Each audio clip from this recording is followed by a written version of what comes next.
জীবনের শেষ মেকআপটা কিন্তু সুরমার আতর দিয়ে হবে। তাই রূপচর্চা ছেড়ে অমল চর্চা করুন। হারামের টাকায় টেবিল ভর্তি খাবারের চেয়ে হালাল টাকা সীমিত খাবারের মজাই আলাদা। সে নারী সবচেয়ে উত্তম যে তার জীবনের সমস্ত ভালোবাসা আমানত রাখে তার স্বামীর জন্য। গোটা পৃথিবীর জল দিয়ে জাহান্নামের আগুন নেভানো যাবে না, কিন্তু মোনাজাতে আপনার চোখের 2 ফোঁটা জল জাহান্নামের আগুন নিভিয়ে দেবে। দোয়া করতে থাকুন, একদিন না একদিন আল্লাহ আপনাকে সফলতা উপহার দিবেন ইনশাআল্লাহ।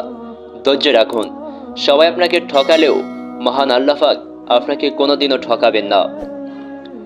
মোনাজাতের 1 ফোঁটা চোখের পানি একদিন আপনার ভাগ্য পরিবর্তন করে দিতে পারে ইনশাআল্লাহ।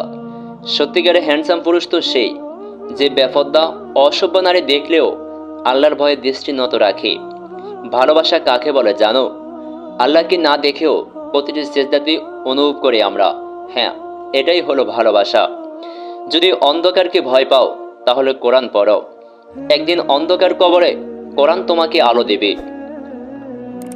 সেই মেয়েটি সত্যি খুব ভাগ্যবতী যার ভালোবাসার মানুষ মানে তার স্বামীর রোজগার কম হলেও তার চরিত্র ও ভালোবাসাটা কিন্তু অনেক খাঁটি। সত্যি তো এটাই, আপনি সফল না হওয়া পর্যন্ত আপনার ব্যর্থতার কোনো গল্প কেউ শুনতে চাইবে না। রাত যত গভীর হয় কেউ ডুবে থাকে পাপে, আর কেউ বা তাহাজ্জুদে অশ্রু ঝরায় পূর্বের গুনাহ মাফি।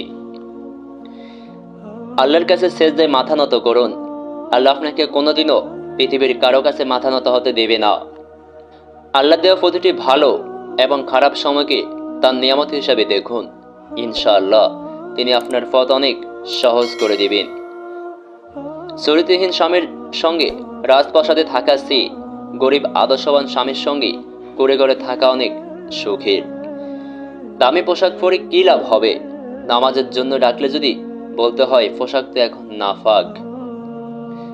কাউকে অতীতে গুনাহ নিয়ে খোঁটা দিও না, সে হয়তো তওবা করে আল্লাহর কাছে তোমার থেকেও উত্তম হয়ে গেছে।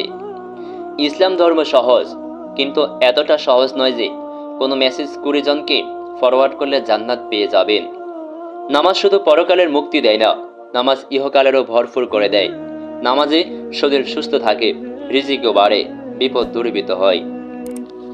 যদি কাঁদতে চাও তবে নামাজ পড়ে আল্লাহর দরবারে কাঁদো, কারণ তোমার চোখের পানির মূল্য কেউ না দিলেও আল্লাহ তোমার প্রতি ফোঁটা অশ্রুর অনেক মূল্য দেবেন।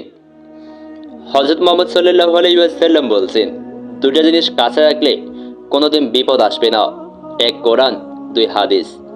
হে নারী, তুমি মা, তোমায় শ্রদ্ধা করে, তুমি বোন, তোমায় সম্মান করে, তুমি বউ, তোমায় ভালোবাসে, তুমি মেয়ে, তোমায় স্নেহ করে, তুমি যদি পর্দায় না থাকো তোমায় ঘৃণা করে।